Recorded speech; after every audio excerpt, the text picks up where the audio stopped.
Hey kids, you're listening to the internet's wettest podcast about video games, consoles, and pancakes. The SML Podcast. Prepare for the SML Podcast.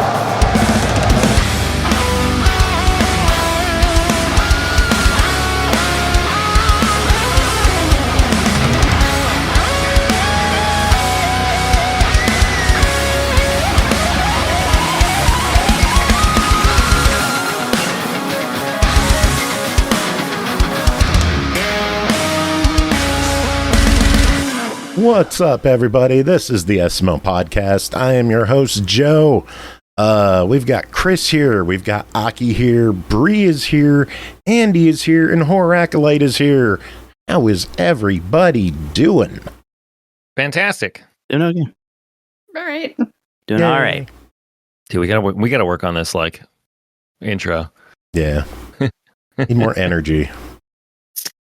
Did Aki and Horror even say anything? I didn't hear either of them. I said you didn't hear. I said peachy. PG. There we go. There we go. Yay. How was everybody's weekend? What'd you do? Anybody do anything fun? No. I was packing. I played in a Match of the Gathering pre-release. What? Magic. Oh, it was a new Magic set, so I played in an event for that. Oh, nice, dude. How'd Did that you go? win? What'd you do? I did. It was okay. The set wasn't particularly amazing in my opinion, but I had a pretty good pool of cards, so I did well. Won prizes. What'd you win? Just packs essentially for the new set. 1 million random land. No, that would be sad. That's pretty cool, man. What's the set based around? It's called Edge of Eternities. It's actually like a sci-fi themed set. They have like spaceships, and that's like one of the new kind of set mechanics. And you like to have to power up these spaceships to have like some pretty crazy effects on a few of them. But one almost looks like the Yamamoto from StarCraft, if anyone's played that. At least that's what reminds me of, like the photon cannon attack I forget the name of it. I think it's photon cannon, but it lets you deal like 100 damage to something in the game, which reminds me of the Yamamoto gun attack. That's awesome, man. It's kind of neat. I did stuff too. What'd you do? I attended a yearly con that I always go to. It's the largest retro video game convention in Texas called Classic Game Fest. This is the first year I've ever attended without my band being booked. We had to cancel for unavoidable things, so I just ended up going to the event anyway. And it was cool. Like, I spent way too much money on old stuff and got to meet some minor celebrities. What kind of pickups did you make? I got, let's see, I'm gonna look through my pictures because that way I don't miss anything. So, kind of Atari-centric, weirdly enough, because I'm not a big Atari guy, but I guess I'm working on it. I got a 7800 Plus system, which is like the new-ish emulator, like kind of system that plays the carts, like the 7800 carts and the and the 2600 carts. So now I can finally play my existing collection. Very nice. And I picked up the last 2 of 3 games that are brand new Atari 2600 games from people who made the old games too. They're called Audacity games, and it's Dan and Gary Kitchen, who made a lot of Atari through Nintendo, Super Nintendo type stuff, and David Crane, who one of the founders of Activision, who also made like Pitfall and A Boy and His Blob. They got together and made this company called Audacity Games, and they're releasing like new like physical cartridges with boxes and special editions and like all this cool stuff. They have 3 games so far, 2 of which were made by them, and then John Van Ryzen made a game called Alien Abduction, which is also really cool. So I have all 3 of those now, and I got to play them, and they're very good. surprisingly good. Believe it or not, Atari stuff has advanced in the last 50 years. Atari 2600 stuff, I mean. Let's see. I also picked up some RPGs that nobody cares about, so they were very cheap. I care about RPGs. Which ones? Tales of Xillia 1. Ooh. Tales of Xillia 1 and 2. Very nice. Because I'm trying to get all the Tales games. I think I've only got 2 left of the ones that were released in English. And I got a sealed copy of Lightning Returns Final Fantasy 13 on the PS3. It was $20, which shows you how much people care about that game. And I also got a PS2 copy of Grandia 3. Nice. And yeah, that's actually a good one. Yeah, I picked up a Genesis copy of Wiz and Liz, which is a Psygnosis, like a pacifist platformer. You collect bunnies. You don't actually hurt anything in this game, except for one evil thing right at the end. But it's a big, yeah, it's not a critter.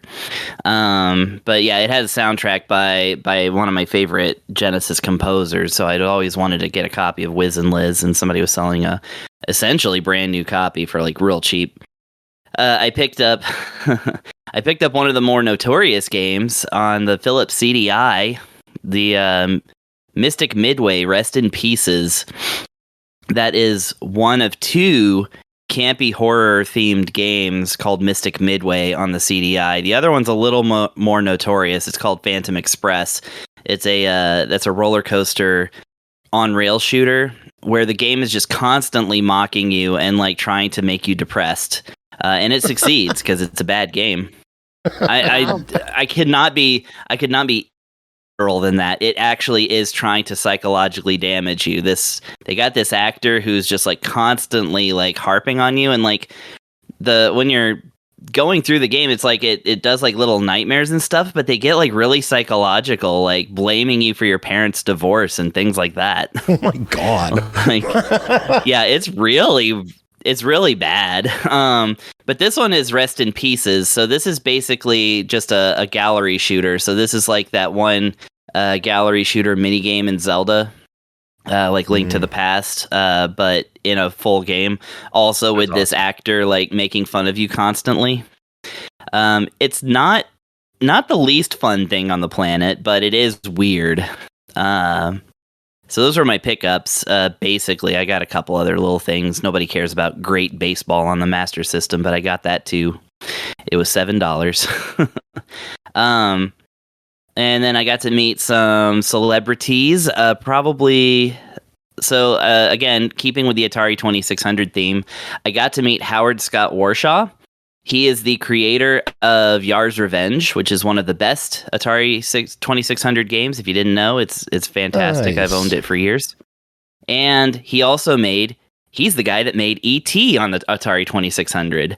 So real wide swing of things there. But I mean, I attended his panel, and it's pretty well documented that he was a very, very good video game maker acting under extreme conditions that were very ill-advised. And in fact, I actually like E.T. Once I played it, I was like, oh, this isn't as bad as people think it is. And then I actually started liking it, and I was like, oh, okay. Well, I shouldn't like it too much, but actually this is pretty fun. But yeah, I met him, got a picture taken. Glenn Case has, or at least had, the world record for E.T. on Atari. You go.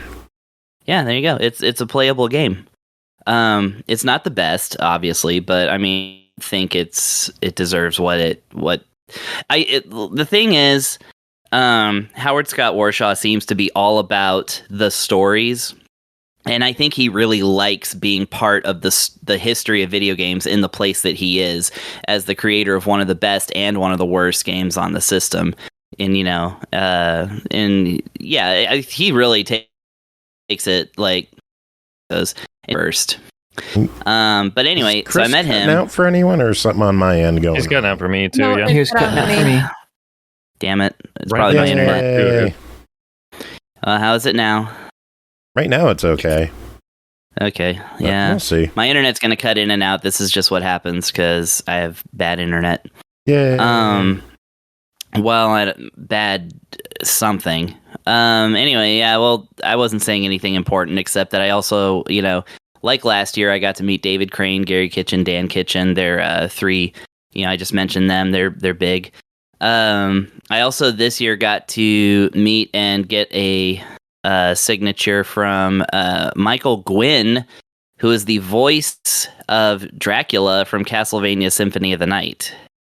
Nice. So, That's awesome. yeah, he's the what is a man? That guy. He's also a librarian in that game, and I got him to sign my copy of Castlevania Symphony of the Night, both as Dracula and as the librarian. He was very, very nice. Lots of like stories and stuff. He really liked to, kind of hang and chat with people. So, yeah, he was a really, really cool guy. So that was my weekend. Good time. That's awesome. Yeah, it was pretty good. Yeah. Andy, what'd you do this weekend?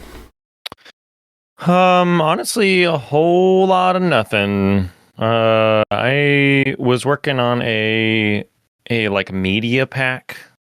I don't know if I sent it over to you or not, but I've been working on a little media pack just so I can go promote some indie games a little bit better and Nice. hopefully make some videos, make some money off of that and stuff like that. Yeah, maybe check out some developers who need a little help getting their game across, or do what I can to kind of push the industry a little bit. Streaming anything good over the weekend? And then yes, dude, I got sucked into King is Watching hole. Man, that game is was ridiculously good, and I have no idea why. I hate myself that I love it so much. I picked that one up from, I think, I like a Keymailer site. I think it was Keymailer. And I streamed it yesterday, and I didn't think I was gonna I knew I was probably gonna like it, but I didn't think I was gonna like it as much as I did. It just came out. I don't know if anybody's talking about it tonight, so I don't want to ruin anything. But nah. But I don't think we qualify on Keymailer anymore because our YouTube views are kind of in the shitter lately. Oh, gotcha. Yeah. Well, if you need anything from Keymailer, man, hit me up because they seem to like me sometimes. But I picked this one up, and I saw a couple of buddies playing it too. And like I said, it's a cool little resource management game on one side, and then almost like an auto battler on the other side. There's a lot of little key elements, story parts to it, resource building, like kingdom management, and then I don't know, dude, like a lot of roguelike elements to it too. So I think I don't know if anybody in here has played Loop Hero before. Isn't that the one Jacob really liked? No, that one came out back in 2021, and it's. But I haven't played it. It's kind of similar. Yeah, Horror. Have you played it? No, I just own it. I've had it for a while. Just haven't played it yet. Classic, dude. It's in the backlog. I bought it back in 21. When it came out, I thought it was cool. But it kind of has that same vibe. You just your characters are kind of doing their own thing, and you're setting up resources, and they collect it along the way. This one is cool because you have your eyesight. The whole premise of it is the king is watching. So if you have an area that is outside of kind of your zone of view, then nothing goes on there. So you got to kind of upgrade your gaze, and then on the war situation. Get the things working that you want to work. Yeah. I don't know. It's crazy. I like I said, I didn't think I would like it as much as I did, but I ended up streaming for 6 hours yesterday, and most of it was that. I just lost myself in it. Ignore chat, dude, and just dive heavy into this. You got Donkey Kong, didn't you? I did get Donkey Kong, yeah. I'm hearing nothing but good about that game. How is it? Dude, so I because streaming is everything when I play video games, and so as far as streaming wise goes, I always look at the analytics for a lot of those things. I picked it up day one. I popped it in, and it was hooked, man. It's such a cool game, and I know there's a lot of people that shit on Nintendo or shit on Donkey Kong or this game or that, or I think people are just jaded and they just want to find something to come together and hate on. But Honestly, I think it's really cool. Graphically, I think it looks great. The music is awesome. I mean, there's a lot of new tunes, and people are for some reason upset about like everybody's nitpicking, but there's some classic tunes that they throw in there, and a lot of little collectible items. The levels are DK rap. massive. There's I haven't found the DK rap yet. I don't think. I don't know. Gotta have I don't the know DK that it's- rap. I don't know that it's not in there, but I know they have like I explored some areas that was like very Donkey Kong Country, heavy, and that music was in that part. But honestly, like I would compare it to like if you liked Mario Odyssey that came out, it's made by part of the team, I think. Don't quote me on that, or Gonna quote you on that. or all of the team. We don't need I to know. quote you on that. You're on here in audio Yeah, that's being recorded doing it. You're quoting yourself already. I quote myself on that. Maybe I'll quote myself, but it's kind of like Mario Odyssey 2 featuring Donkey Kong. It's kind of got like a Wreck-It Ralph feel to it as well, because like most everything is destructible. You're finding random bananas in areas. It's and like I said before, the levels are massive. Like there is so much content. I tried to go through just to like plow through some of the story in it, which is not like the story's not like really heavy. You're a gorilla with a 13-year-old girl on your back, and you're trying to make it to the center of the earth. So I mean that's the story right there. But it's like I spent maybe 8 hours just trying to push through the story on a stream the other day, and I don't feel like I'm any closer to the center than I was before.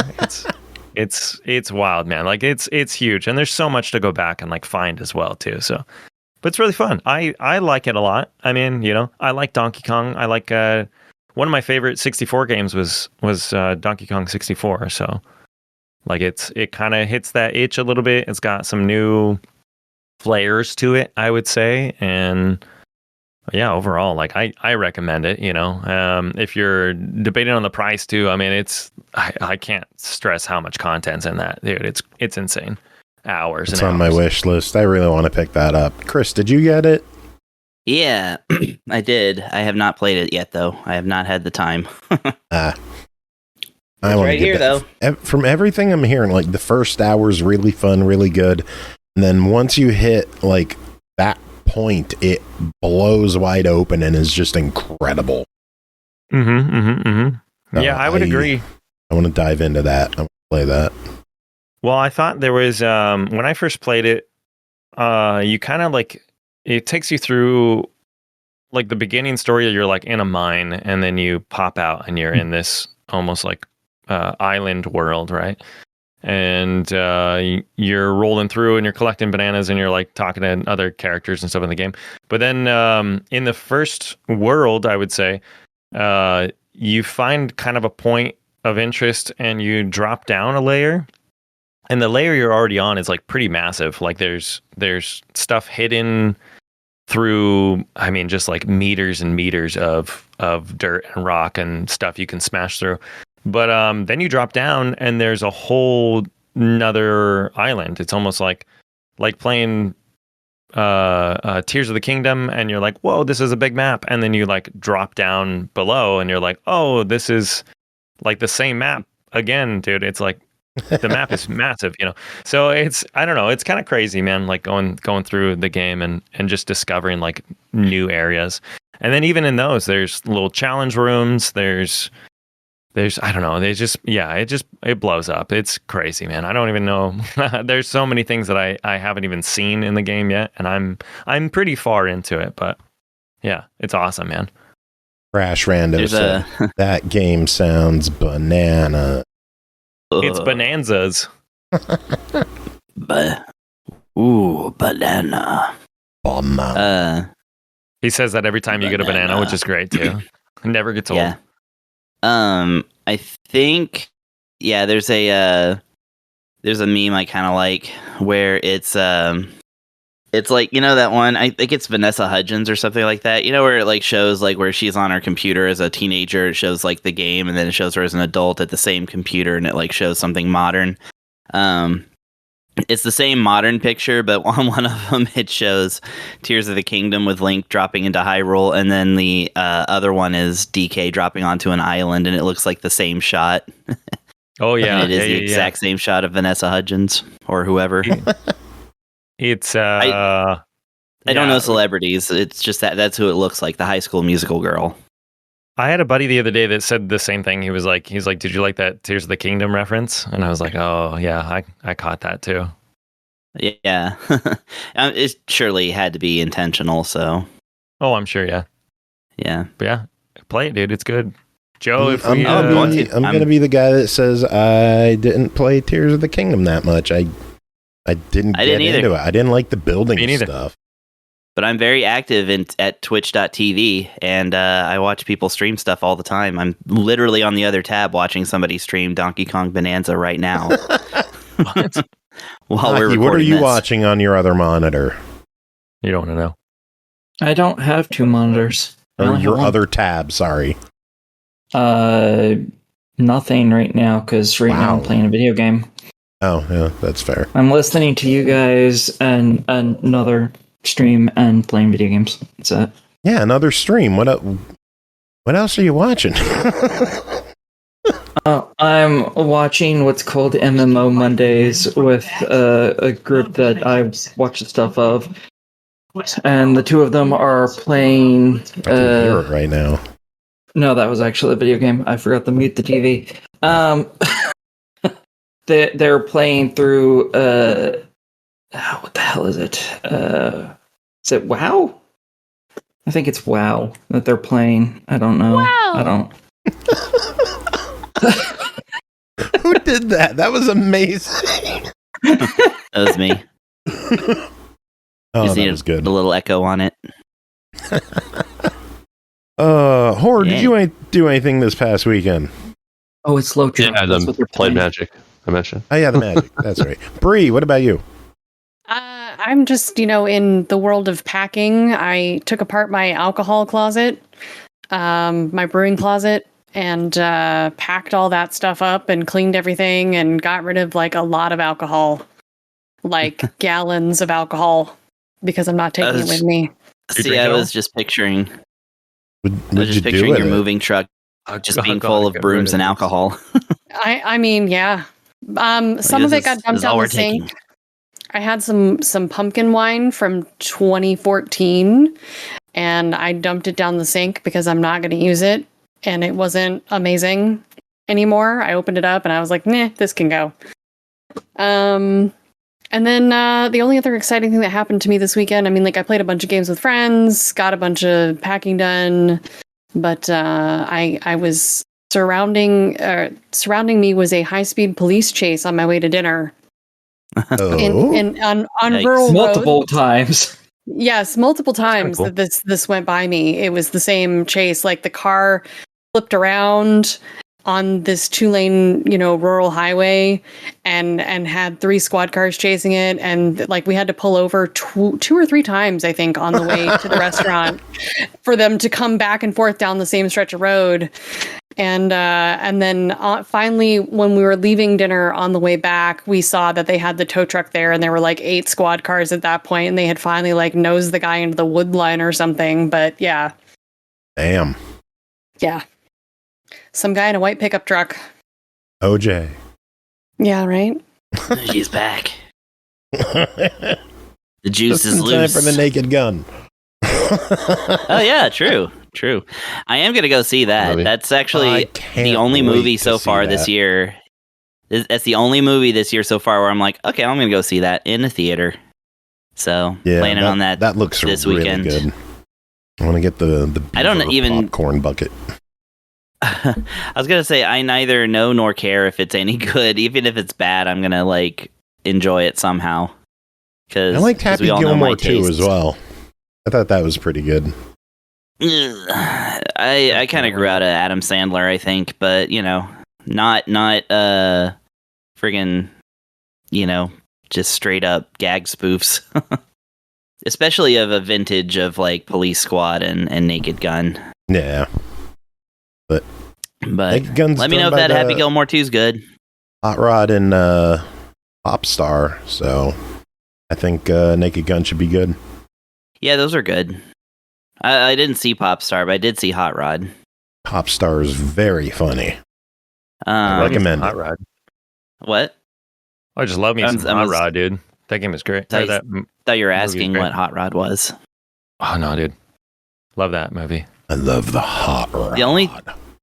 The only thing I super remember is Chris Parnell with his Calvin peeing on two things at the same time tattoo, and him just kind of explaining it. I don't know. That was pretty good. For some reason, when Chris Parnell goes off in a movie, that's like the part I remember the best. I love Parnell. Good people. Yeah. Have you ever watched? Well, I mean, I'm sure you've seen at least some of it, but do you watch Drunk History? Yes. Is it still going? I don't know. I think maybe occasionally, but I mean, this would be like an older episode. Yeah.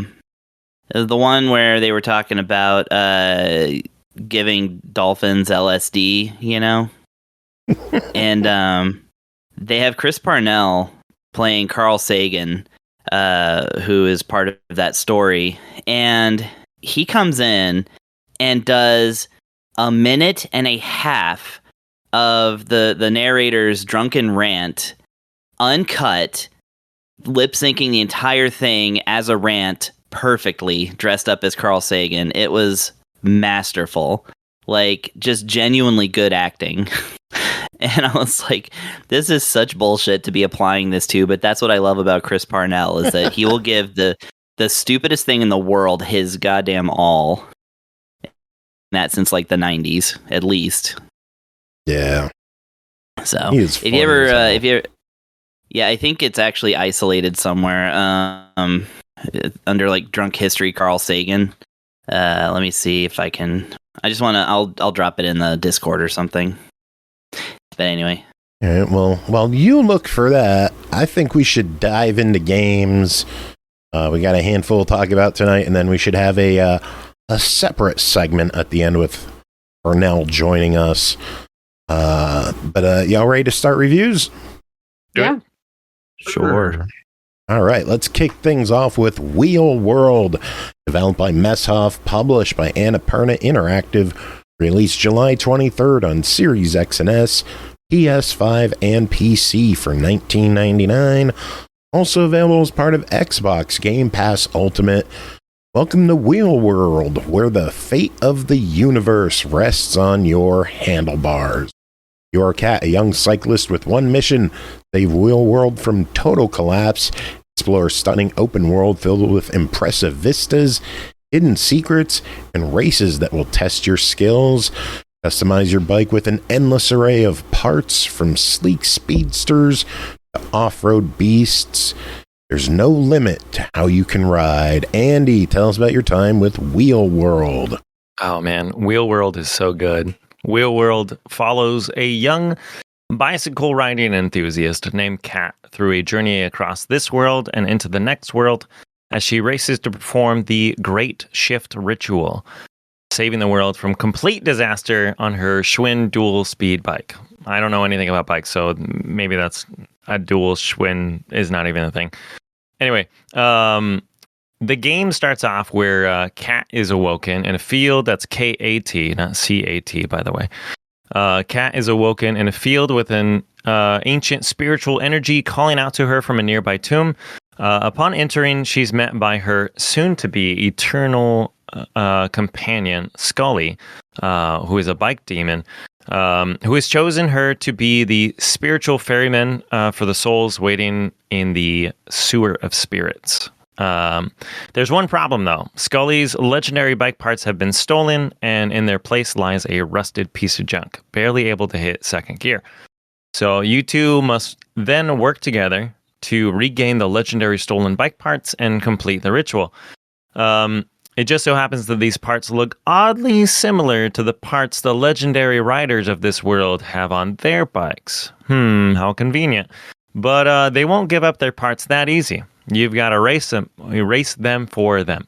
And the only race riders with high rep levels. So rep is everything in this game.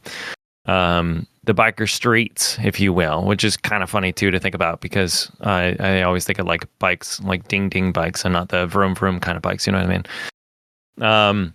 But anyway, so you got to go through and you got to build up your rep. You can only do this by racing other bike gangs and bike crews.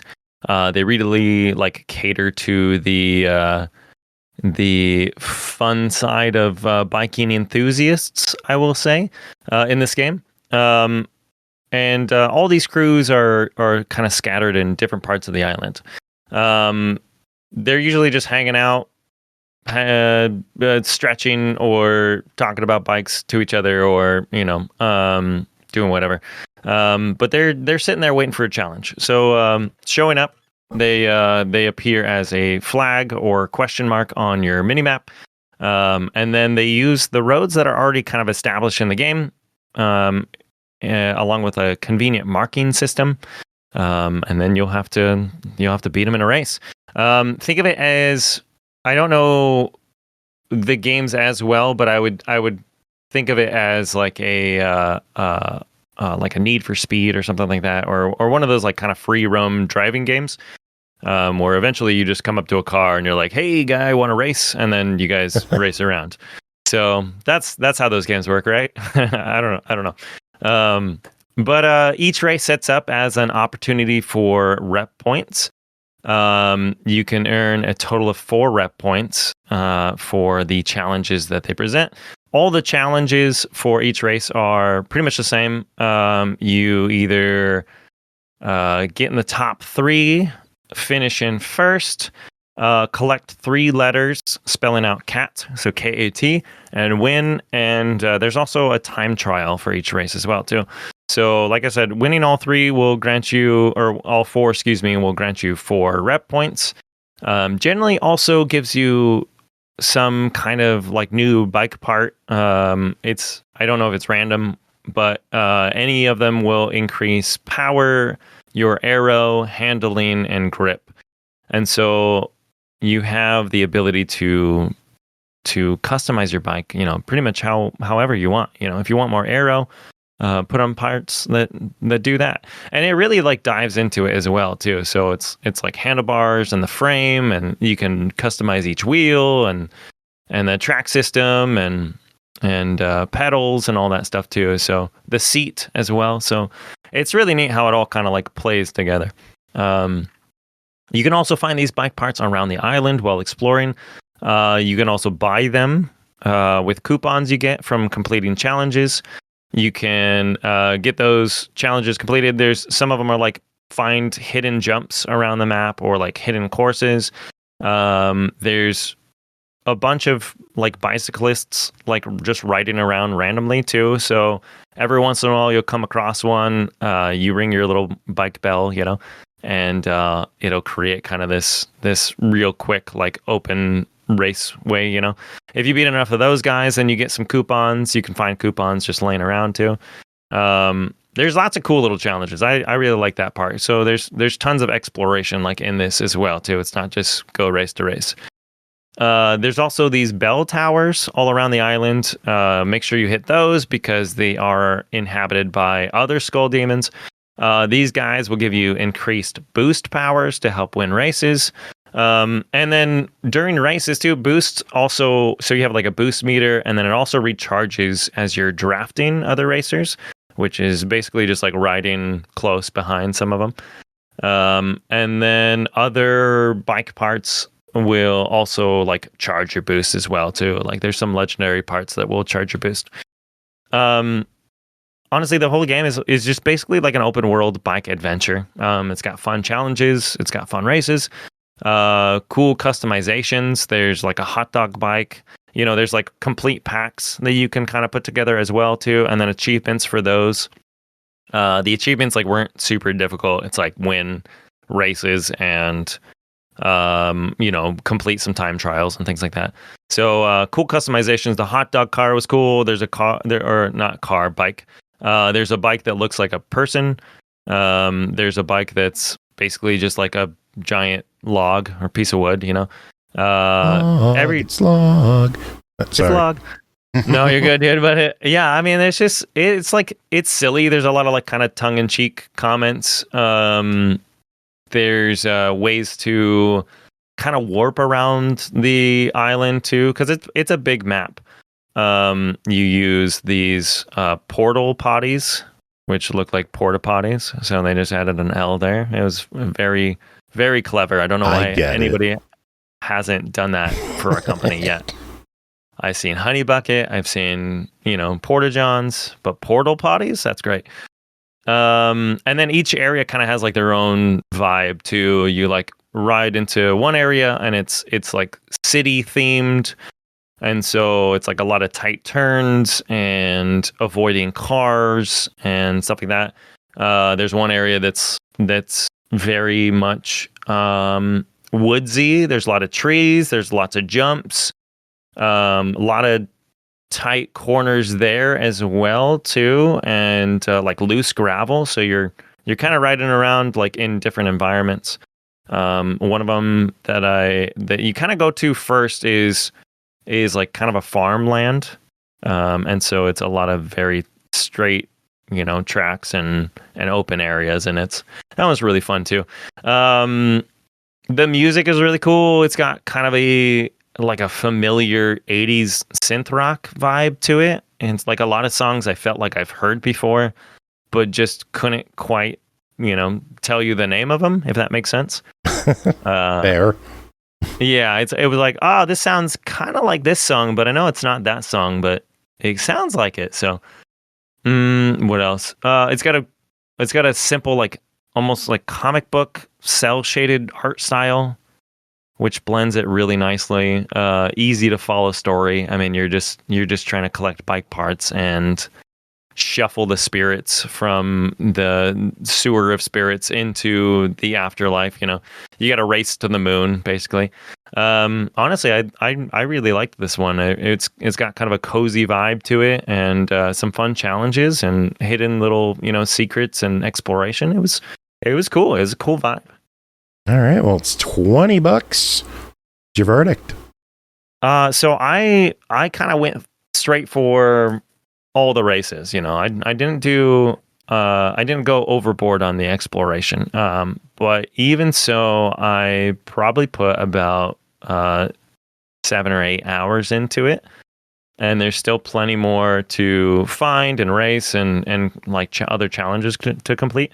So with that being said, I would say content-wise, it's got quite a bit in there. I liked it for what it was, and I would recommend it to other people too. I mean, out of the games I've played recently, I'd put it top 3 or so. Very good. Yeah. All right, let's move on. Next game, Luto, developed by Broken Bird Games, published by Selecta Play.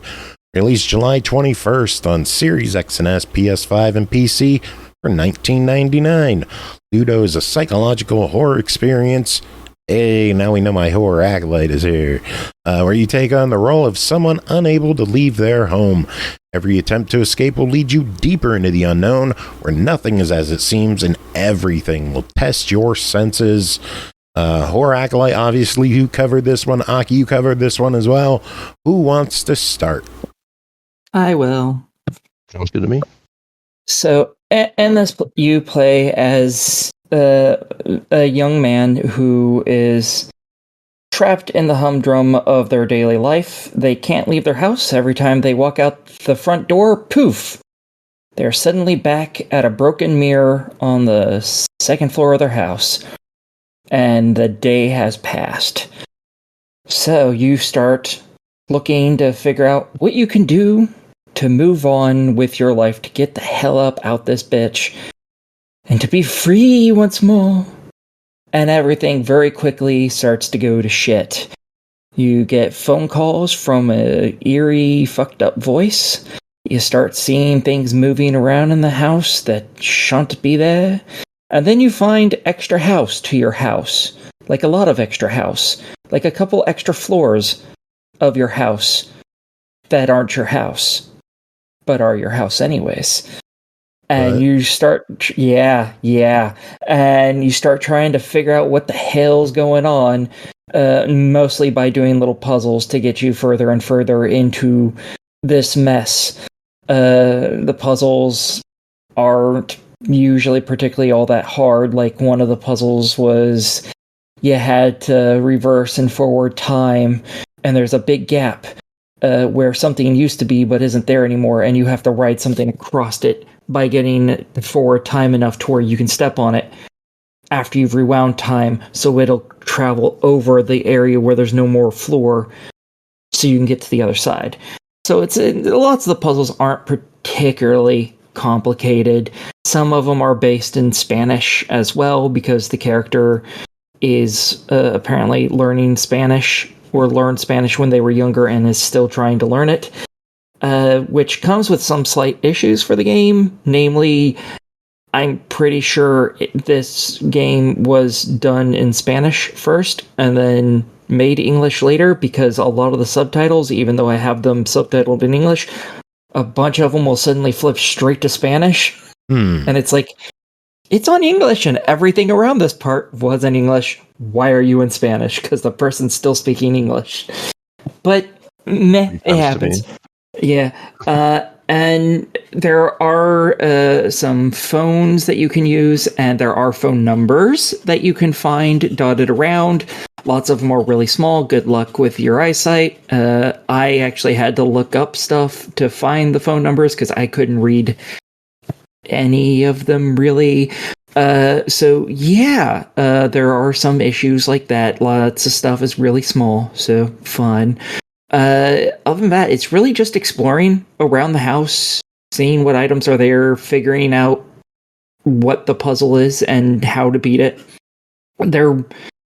It does a pretty good job most of the time of giving you a good idea of what the puzzle is. Like, one door has a bunch of drawings of clocks around it that all have different times on them. You occasionally, as you're walking by, you might hear the ticking of a clock. If you look around, there's a clock! You click on it. It hits one of those times, and would you look at that at the door? One of them's marked off. I wonder how I solved this puzzle. So they're not, most of them are not particularly difficult. Some of them do revolve around phone numbers and stuff, which is kind of a pain in the ass for me. For most of y'all, it won't be an issue. But we can't really talk too much on the actual story of this, because once you start to give it away, it all is immediately given away. It's one of those where it's like, it's an exciting travel, but once you know any of it, you kind of understand the gist of the destination of it. That's fair. So, yeah, you do have a run button, and when I say run button, you move like at half the speed of an 80-year-old woman at that point, instead of 1/100th of the speed of an 80-year-old woman. So, it's one of those walking sim puzzle games where you move like a glacier the entire time. Horror, what do you have to add to this? Again, without trying to spoil too much of this experience, because it's more of an experience in this than anything else. Even the story, I felt by the end wasn't like super enlightening. The game touches on some heavy subject matter, but does it in a fashion that is pretty graceful. Doesn't like get too graphic at any point, I would say. At least, I shouldn't say that. It's not super graphic, but there's a couple instances where they use some choice language. I'll say. Yeah, one thing Aki didn't touch on that maybe she was afraid to spoil aspects of it. There's a narrator in this game who is narrating a lot of the stuff that you're doing. And for example, when stuff starts to kind of change around the house and it gets a little more strange and distorted, like he'll comment on odd occurrences that are happening in it, or if you're like spending too much time kind of like searching around, exploring, he'd be like, "Oh, Sam's really distracted by this house right now." And he says it in kind of like a confused or annoyed manner. And as you're going throughout the game, your interactions with the narrator will become a little bit jarring as well, to some extent. For anyone that's played either the PT, playable teaser demo for Silent Hill back in the day on PlayStation, or any of the successors to that game. This is a little bit similar in that regard with like the time loop, the repeating corridors. You do go to different areas of the house though, where they have kind of like parts of the house there, but like they'll be kind of reconfigured to some extent. And there'll also be like impossible geometry, something you'd see in like a liminal space almost, nothing you would find in a traditional house. In terms of like other inspirations, they definitely took some stuff from like Stanley Parable, which is a game I've only seen bits of myself, but like the narrator used in this game sounds a little bit similar to how Stanley Parable was done. What else is there? I keep talking about the puzzles. The audio design in this game is fantastic. I'd say that's one of the better parts of the game. It really keeps a creepy atmosphere once the game starts to pick up a bit. That's true. One thing, it was really good. I would recommend wearing a headset too when playing this one. One thing this game does that I might be a little bit of a bias of mine is I'm not overly fond of jump scares. Not that they really frighten me. I just feel like they're kind of a cheap tactic used in the horror genre, especially when they're overplayed. But like when they're used effectively, I like a good one every now and then. But if it's like the entire game is like jump scare after jump scare, I'm just like, okay, that's great. This game doesn't really have any jump scares. It manages to keep a frightening tone throughout with not really doing any of that. There's a couple instances where you'll see like things kind of move in the background and like strange figures walk around a little bit farther down hallways and stuff like that, but nothing like that throws itself in your face really. They did a really good job of keeping the tone of the game intact without having to do that, which I thought was really great. Again, we don't want to kind of spoil too much of the story. As I was kind of saying, there isn't like a grand revelation that I found by the end of it. But it was interesting enough, and I think they entwine a few themes from kind of previous games I played into a single package in this one, and they do it quite well. The narration though is really strong. The narrator did a fantastic job. There is I don't want to say like they're pacing issues necessarily, but I think one of the things people might not, as you were saying, you move slow to start, and a lot of your time is going to be spent either if you get stuck on a puzzle, because it doesn't hold your hand on any of the puzzles, like you got to kind of figure out how to solve the puzzle yourself. There's a couple near the beginning where it'll clue you in for a few hints, but beyond that, everything else is if you played puzzle games in the past, like I would say most of them are pretty intuitive if you are used to kind of like puzzle logic and like when you see a puzzle, like how you can try and go about trying to solve it right away. If you're comfortable with puzzles, you'll probably get through most of them pretty easily. This is not a game for Jacob. Gross. And also, most of the puzzles in this one are kind of one-shots. Like, they don't repeat, like, the same type of puzzle generally over and over again. It's, like, all different. Like, the time manipulation puzzle Aki was mentioning, like, that's the only one in the game. Like, there's only one of those. There's... trying to think of what else I can say. I thought it was kind of spoiling it, but...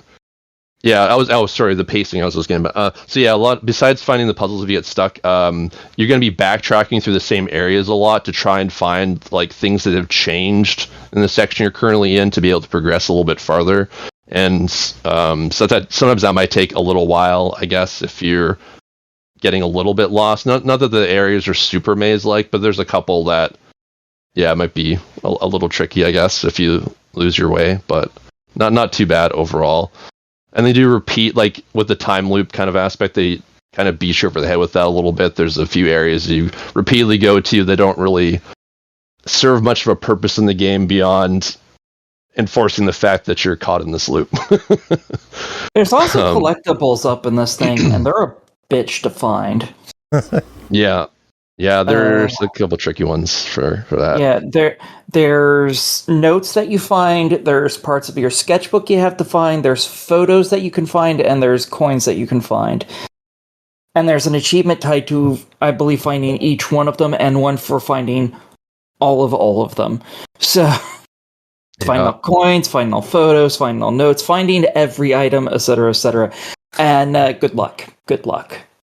That's all. Most of them aren't too bad to find, but there's tons of times when I was playing where I was like, "There's two directions I can go now," and but I don't want to get locked out of coming back and trying to find collectibles if I go this one way. So I felt the pressure of that numerous times throughout the game. And if you do quit out while you're playing, it reloads you at the start of the current chapter you were on. So you have to replay a bunch of the stuff over again, which happened to me when I quit out a few times. I was a little disappointed with that. There's no chapter select either, so you have to restart the game if you want to find your collectibles again. There's also no dialogue skipping, so yay! Once you've seen it once, you have to see it another 50 times. Yeah, so some quality life stuff there. Woohoo. We never hear your woohoos because you're too loud. Good. That being said, I can maybe see why they didn't integrate that stuff into the game based on how it's structured, but I can't really say much beyond that. Yeah. But let's talk pretty much price on this one. It is a $20 game. I need some verdicts. I'll let you go first. Nope, you go first. Okay. For $20, I think it's a pretty solid pickup. If you're a fan of previous walking sims that were kind of inspired by PT, but you want a little bit more of I don't want to say a lightheartedness to it, but it's a slightly lighter take, I guess, in a way on some of them, because they're very horror focused, and this has some aspects that make it seem a little more pleasant at times than what you'd find in those games. But yeah, I think if you're a fan of those walking sims, you're going to love this game, and definitely worth checking out if you don't mind dealing with kind of the traditional pacing issues you might find in the genre. Hockey. I think it's a try it, and if they want to switch it to a definite buy it, there's 3 things they need to really fix: a chapter select, skipping through dialogue, and I forgot what the other one is. Damn it, I had 3 and okay, 2 things now. In small print, making it to where things can be made larger, a lot larger. There are some items, if you look at it, it'll pop up something telling you what it says, but not everything does that, and all the things with the phone numbers don't do that, and it's fuck, please, I need that. So change those things, and it's definitely a buy it 100%. But yeah. All right, let's move on. Next game, Ion Shift. Developed and published by Flynn's Arcade, released July 31st on Steam, or on Switch, for $5.99, and back in December on Steam. Ion Shift delivers fast, high-stakes gameplay with precision controls and a unique sandbox-style approach to combat arenas. In this hardcore 2D platformer game, players take control of alien creatures navigating a vast and menacing spaceship. The object is simple: survive against all odds. The ship is crawling with hostile soldiers, deadly turrets, and laser drones that are constantly on the lookout. Chris and Bri, both of you covered this. Who wants to go first? I can. And actually just got some news hot off the presses. So Nintendo just dropped Mario Paint into the Super Nintendo NSO, and it does work with the Switch 2 mouse controls. Oh, yep. Nice. That just happened a few minutes ago. So I already downloaded it and checked it out. It does work. Time to play the Fly Swatter game. Yeah.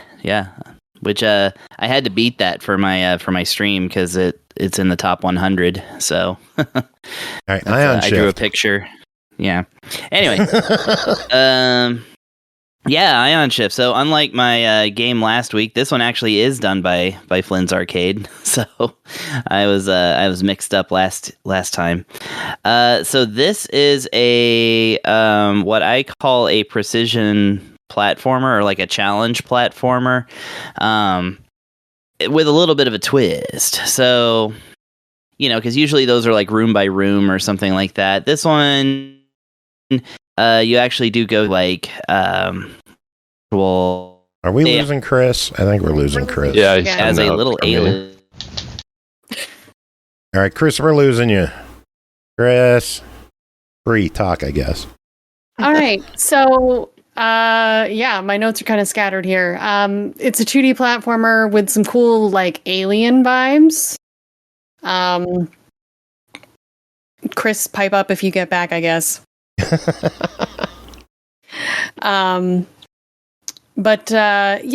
There's like levels to complete instead of like, it's not a Metroidvania. It kind of has like a look like it might be, but it's not. They're individual levels with different sections in them. I played this on Steam as opposed to Switch, and there is controller support on Steam, which was really great for me. There are several difficulties that start at normal and go to hard, hardest, and impossible, meaning that there's no checkpoints. Ouch. Yeah. So this is it is a challenging platformer with a twist, I think is what Chris was trying to say, where you're the alien. You can hijack bodies and hide inside other humans.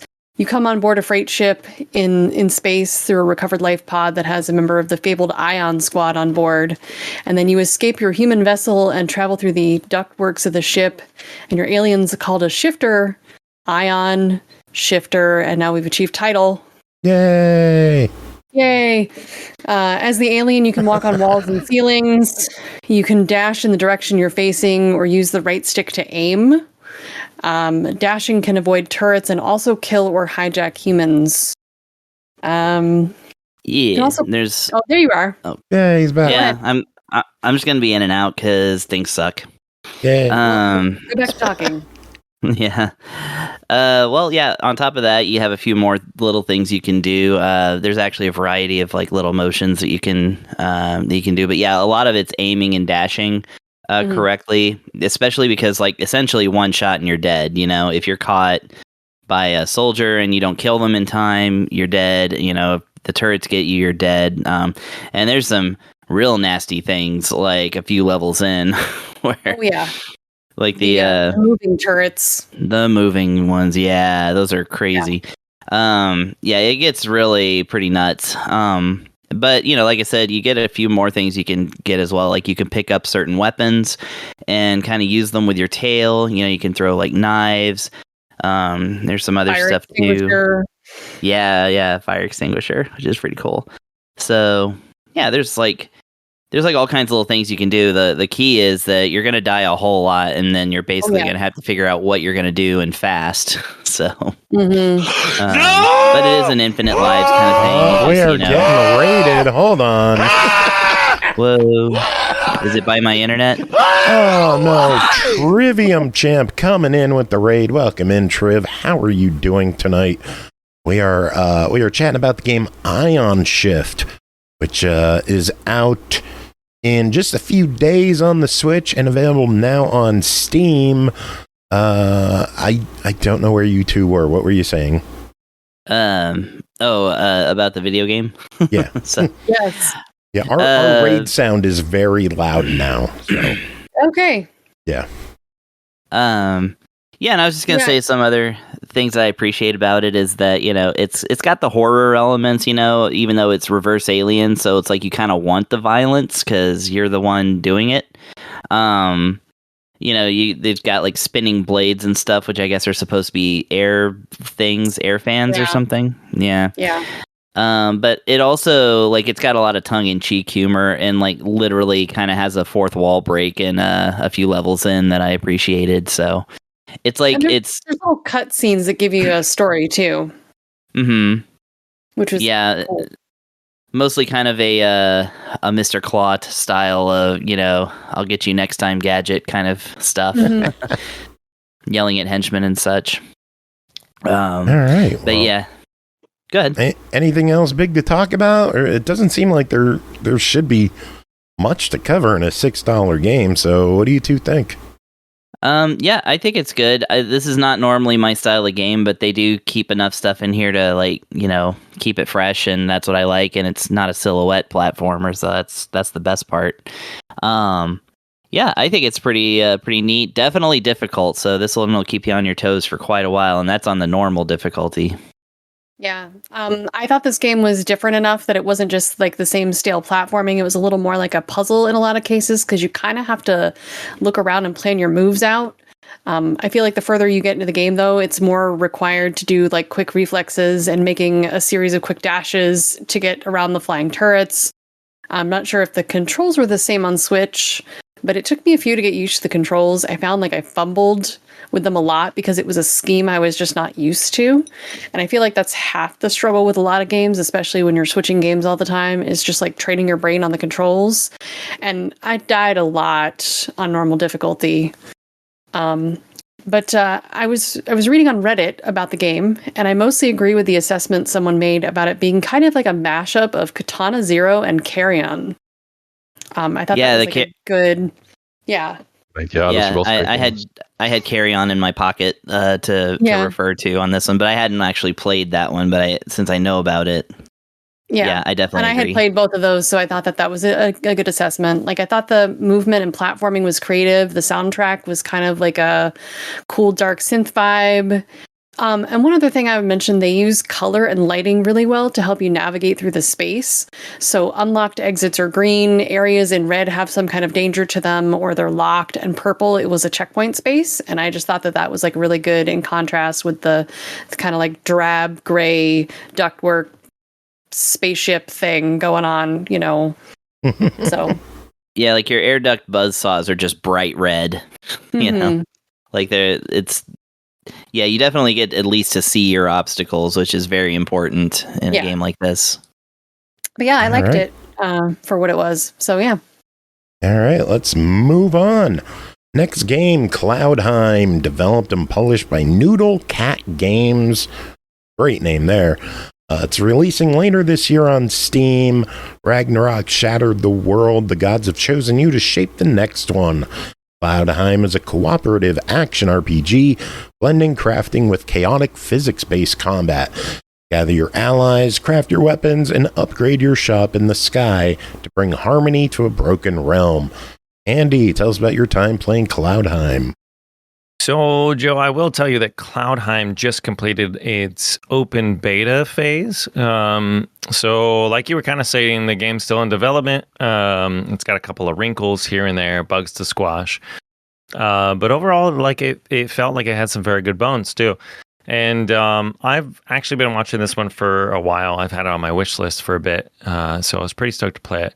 A lot of it was kind of what I was expecting, I would say, but some of it definitely took me by surprise. It's kind of got that very heavy action RPG element to it, and then it includes a lot of like resource management and crafting as well too, which for me, if you know, and you and I have talked many times about this, crafting games kind of turn me away, every time, but I still wanted to play this one just because of the combat. I wasn't able to play alongside with anybody, unfortunately, but the single player mode is really fun, and it does support up to 4 players when it comes out. So playing it too, I could definitely see how 4 players would really play into like the fun styles and battle mechanics in this game too. Everybody with their own class and fighting style would make this a really fun experience. But you start off the game by picking a character and setting their appearance. There's lots of like humanoid-ish characters. There's a couple of like animal hybrid. There's like an otter and there's a bird person and stuff like that too. So a couple of animal hybrids in there as well too. And then there's a couple of different styles. I don't know how the full game, a lot of these elements, I don't know how the full game is going to kind of present them, but that's what we had so far. So the open beta allowed you to kind of jump right into a solo or online game.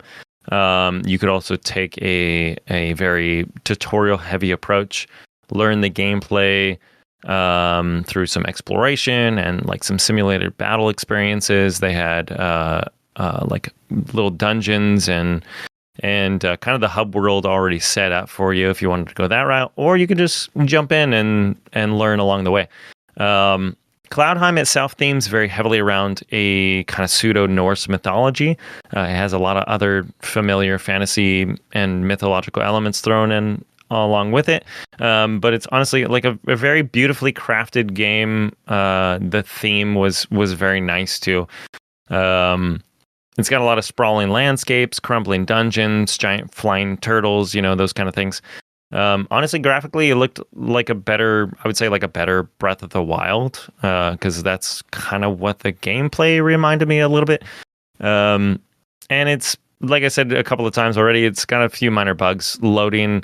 So there was some lack of screens. It was like, go do this thing or go do that thing. And I would go to that screen and there would just be no text there, or it would be in a different language or something like that. So that the joys of beta gameplay. Hey, yeah, exactly. So I'm not like complaining about any of that. I'm just bringing it up as there were a few screens here and there that I didn't know what to do, or I just couldn't access because there just wasn't anything there.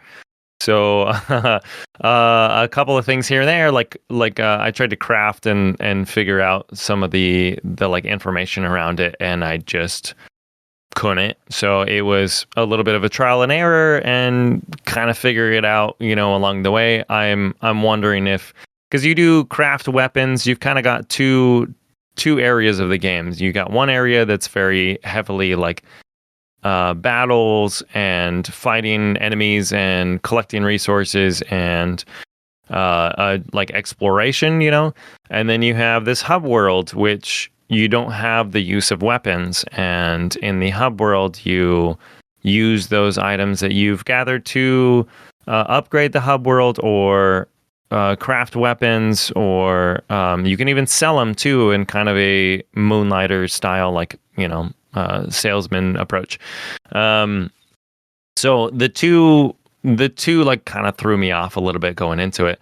The main game is like the exploration. You travel to different worlds through the use of a celestial doorways. So if you're familiar with Norse mythology, it's like the Yggdrasil kind of old tree connecting all the worlds together. You can unlock different worlds by completing other levels, or challenges that are within those levels. And then you find something called like a world star, where it unlocks a doorway from the main hub, and you can travel different areas.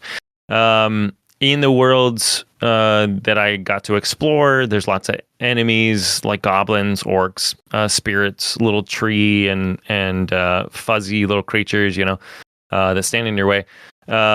These have like interrupted somebody's way of life, or invaded a town, or just kind of like guarding a dungeon.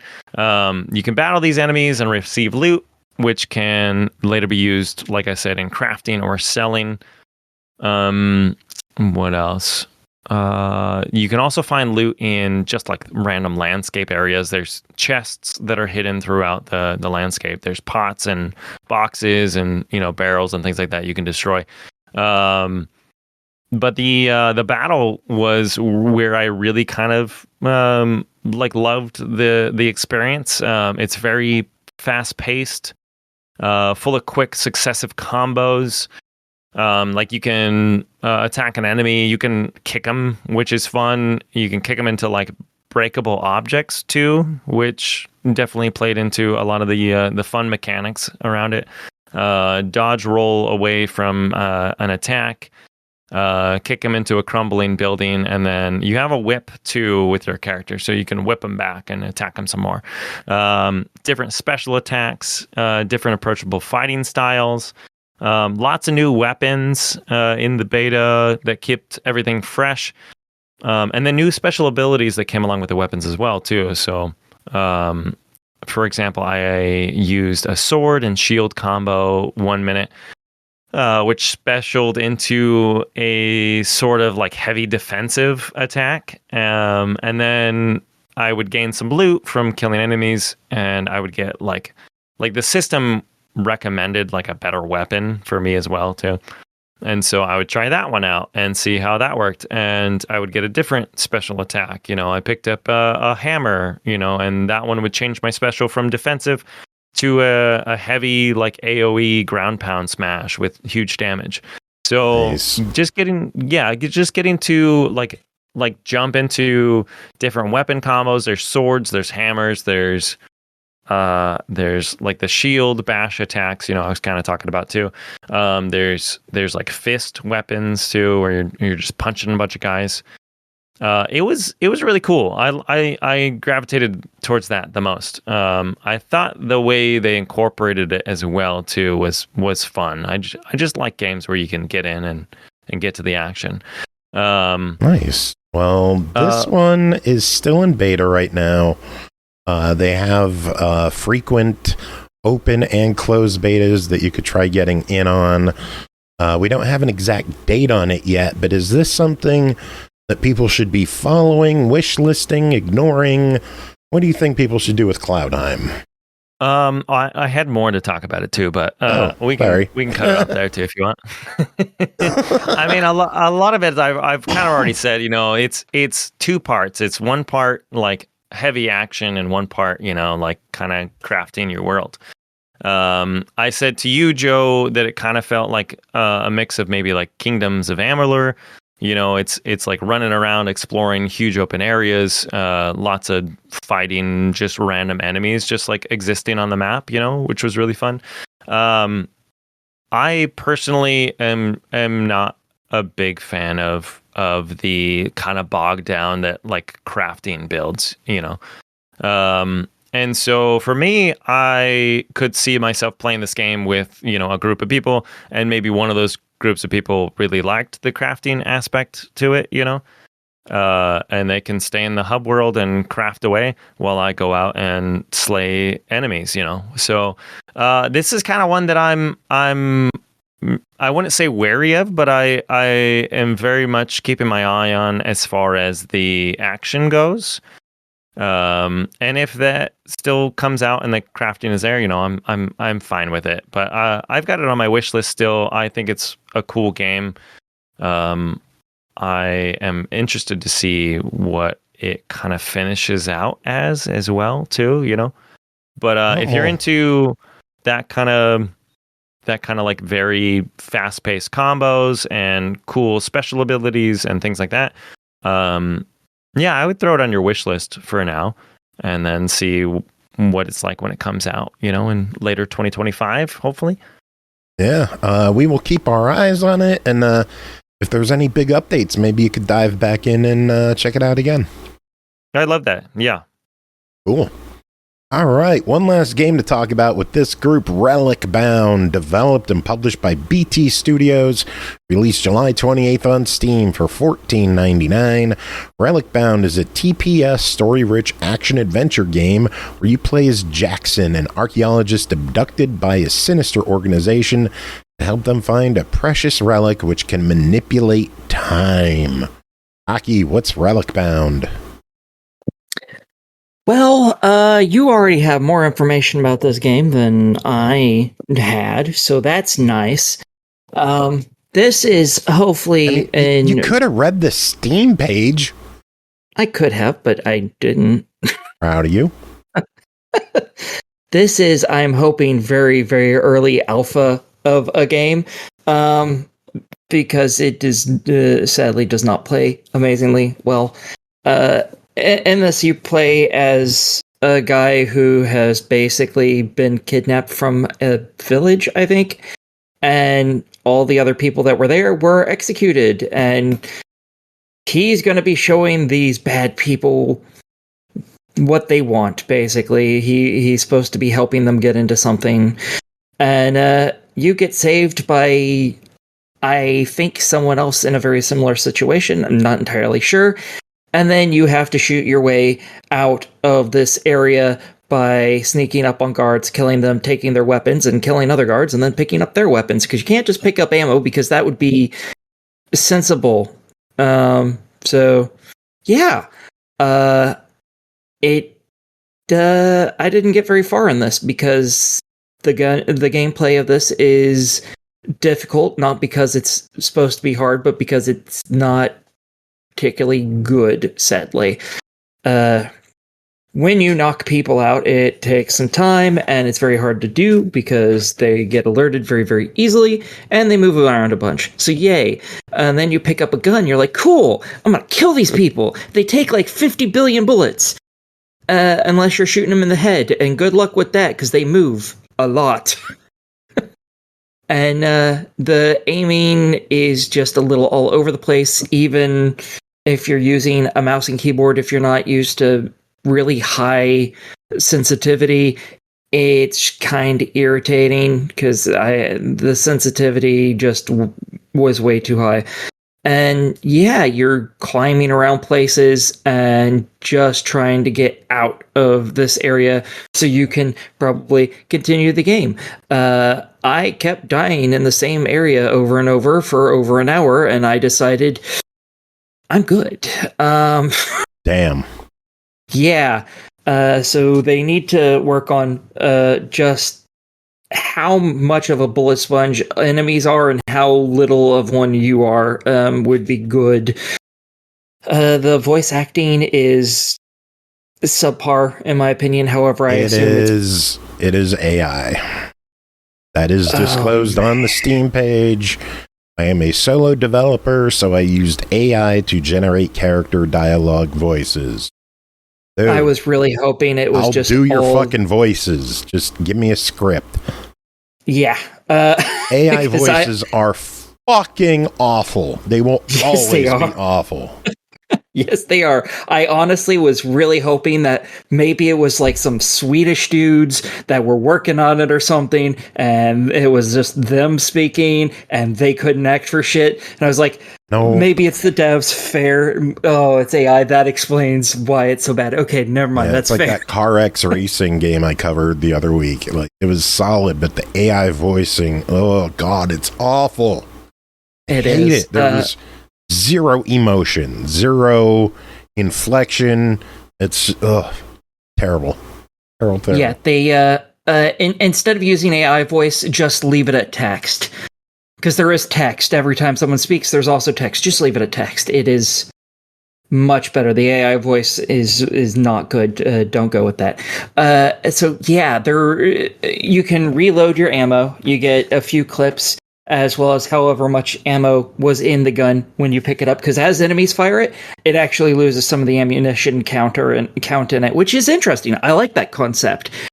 If you pick up multiple guns, you still have the same amount of clips, which is kind of irritating. I would like it if I could just like take clips out of guns and give myself more clips or something, like you do in lots of other games where you're like, oh, I have like 3 bullets left in this clip and I have 2 other clips. Well, let's just fill up this ammo by picking up this other gun, and now I have more ammo. Woohoo! This game doesn't do that, and I would really like it to. That would make life a little easier, because you can very quickly run out of ammo in these gunfights, because the enemies are like bulletproof behemoths, and you apparently everything you have is a pea shooter. So yeah, that's really all I have to say. Because again, I did not get very far because I kept dying right damn near at the very beginning, and it drove me nuts. Yay! Yeah, $15. Need a verdict. I right now have to say a pass on this one. Hopefully, the dev can put more work into this, get it running more smoothly, and maybe then to try it, but for now it's definitely a pass. Alrighty. Well, that is it for this crew. Thank all y'all for being here. I'm gonna pass it over to me with Pernell and Aki, I guess. Does anyone have any final words? No. Babaluba. You don't get final words, Aki. You're still gonna be here. Well, then you should have excluded me from that in the beginning. You didn't, so meh. There's some news today that Tom Lehrer died. Did anybody know who Tom Lehrer was? He was off the top of my head, no. Singer, songwriter, satirist, and mathematician, which is a little bit of an odd combo. But he wrote two songs in particular that I love: "The Masochism Tango" and "Poisoning Pigeons in the Park." Yeah, he was great. Oh, I know that song. My favorite one is where he just took the periodic table of elements and set it to music. Yeah. Oh yeah, that was great too. He was definitely like early nerdcore. Jeez. Like academic core, I guess you could say. Yeah, academic core. Yeah, he did a whole rant about the new math into song. And some folks kind of knew him as a political satirist because he was kind of doing that in the 90s a little bit. Already old at that point. He was 97 when he passed. Yeah. And one of the last things he did was make his entire discography, everything he ever recorded, public domain. Yep. Wow. Nice. Yeah. That's so you could put some of his music on your show. Yes, you could. Send me a song and I'll play it. Poisoning Pigeons in the Park. We need to send that. Yeah, it's a good one. Amazing song. Seconded. Cool. So we'll play that and we'll be back with Aki and Pernell. All right. Yay. Yay. Yay. Yay.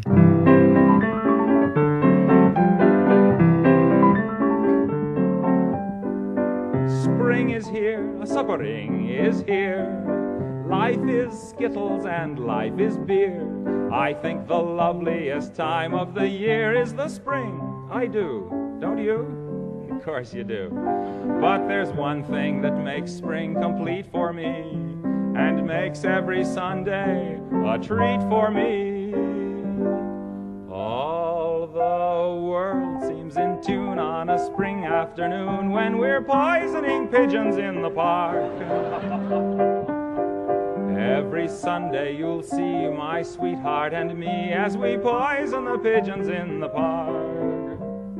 When they see us coming, the birdies all try and hide, but they still go for peanuts when coated with a cyanide. The sun's shining bright, everything seems all right when we're poisoning pigeons in the park.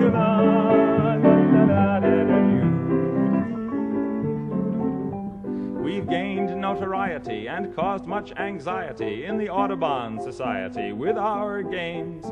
They call it impiety and lack of propriety and quite a variety of unpleasant names. But it's not against any religion to want to dispose of a pigeon.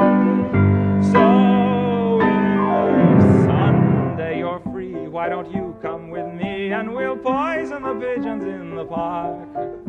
And maybe we'll do in a squirrel or two while we're poisoning pigeons in the park. We'll murder them all amid laughter and merriment, except for the few we take home to experiment. My pulse will be quickening with each drop of strychnine we feed to a pigeon. It just takes a smidgen to poison a pigeon in the park. All right, welcome back. Aki is still here, and Pernell is here. How you doing, Pernell? He is. It's true. A little birdie told me he was here, but don't take his word for it because that bird's a piece of shit. The big bird? No, Big Bird's awesome. Big Bird takes a whole bunch of big poops. I don't even want to think about the turds from Snuffleupagus. They smell so bad. That can't be easy to clean up.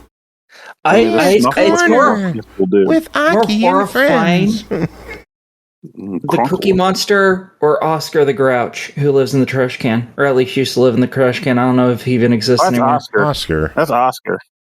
Well, yeah, I said Oscar, who lives in a trash can, or at least used to. I think they moved him to low-income housing.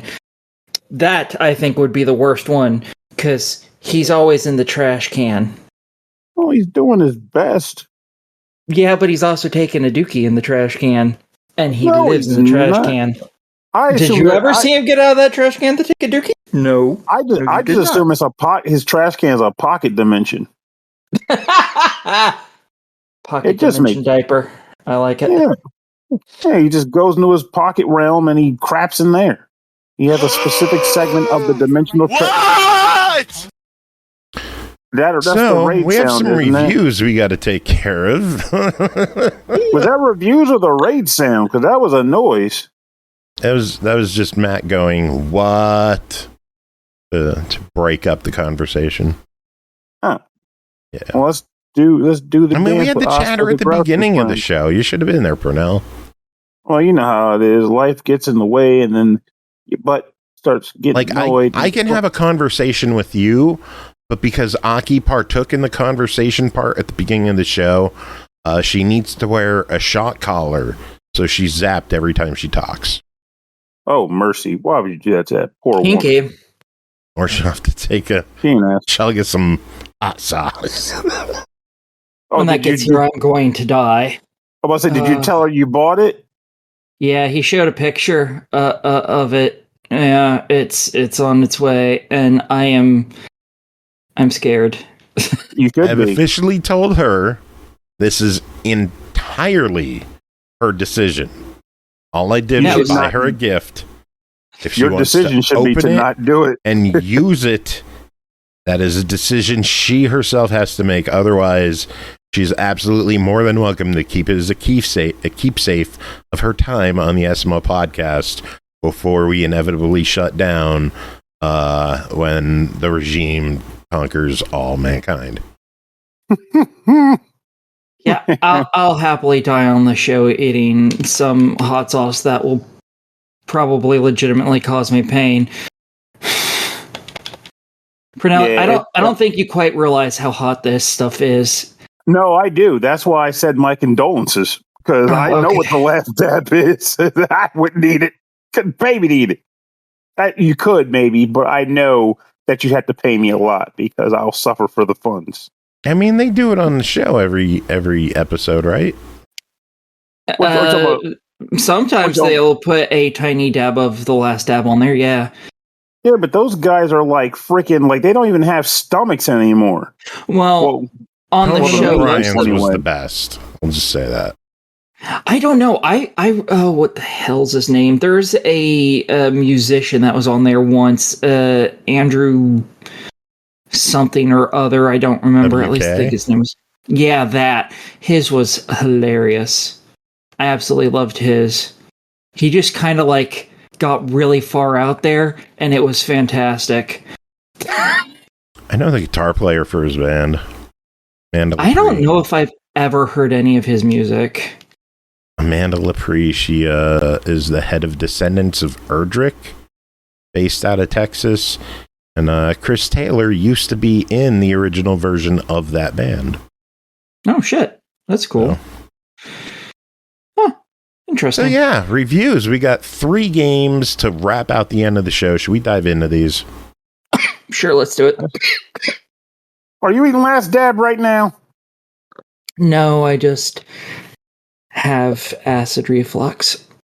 Choking on a dick. A ghost wigwam. A ghost wigwam. That's even more. All right. First game with Pernell is Hell Clock. Could it be Hell Clock? God, stop. God, stop. Pernell Clock. Developed by Rogue Snail. Published by Mad Mushroom. Released July 22nd on Steam for $19.99. Forge powerful builds with endless loot in this relentless combination of roguelike and ARPG. Blast through dungeons and unleash inhuman powers. A dark fantasy twist on Brazil's War of Canudos. Pernell, what's going on in Pernell Clock? Well, this twist on a war is being fought by one man, and this man is a clockmaker. Full stop. I have no idea why I lost track of the narrative in regards to the clock. I just know mechanics because that's the mood I was in when I was playing this game. But what I came away with from that mood was that this concept started out as being kind of like an annoying idea, but it became a pretty fun one because I'm not used to playing games like this. Essentially, it is an action RPG with roguelike elements or roguelite elements, but whereas the idea is that you are going into dungeons to resolve requests and tasks and engaging in these dungeons by way of using the typical like Diablo twin sticky style, gunplay, not the clicking component, but more like actually twin sticking and shooting with buttons by choosing your abilities or whatever. But each floor will task you with going from the beginning to the end, reaching the next floor while mowing down hordes of monsters. You have a series of abilities that you can equip to your face buttons and your triggers that all have cooldowns and the like of that matter.